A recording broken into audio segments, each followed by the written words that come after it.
Setakat 12 tengah hari tadi, bilangan penduduk yang dipindahkan dari 4 negeri terjejas banjir berjumlah seramai 7,817 orang berbanding 8,218 orang malam tadi. Angka berkenaan sekaligus menyaksikan keadaan banjir di Sarawak tidak banyak berubah.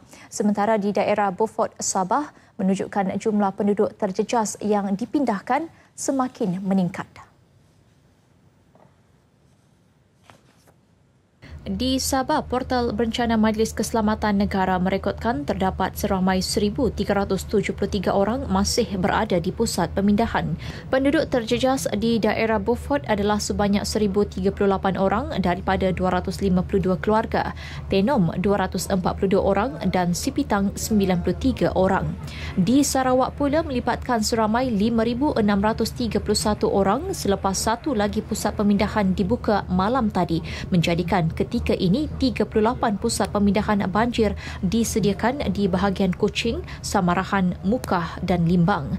Jumlah penduduk yang masih berada di pusat pemindahan di bahagian Kuching adalah seramai 3,122 orang, Limbang 1,226 orang, Samarahan 1,184 orang dan Mukah 68 orang. Sementara di Kelantan dan Perak, jumlah mangsa kekal seperti yang direkodkan malam tadi, iaitu masing-masing 255 dan 77 orang.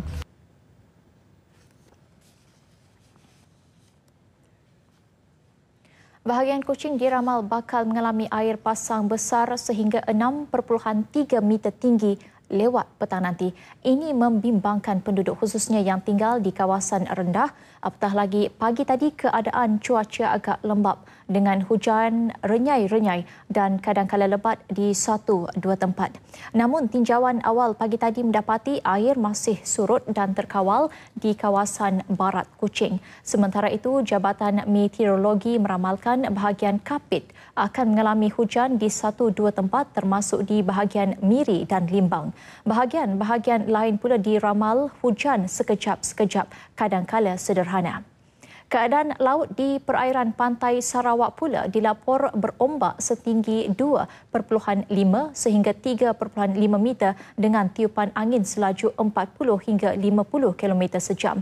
Kemungkinan air pasang besar yang diramalkan berlaku petang ini akan memberi kesan kepada keadaan banjir yang melanda beberapa tempat di Sarawak ketika ini.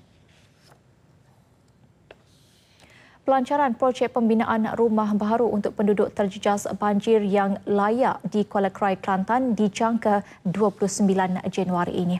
Reka bentuk rumah baru itu sedang dirumuskan dan bakal menjadi contoh untuk disediakan kepada penduduk terjejas banjir yang kehilangan kediaman mereka.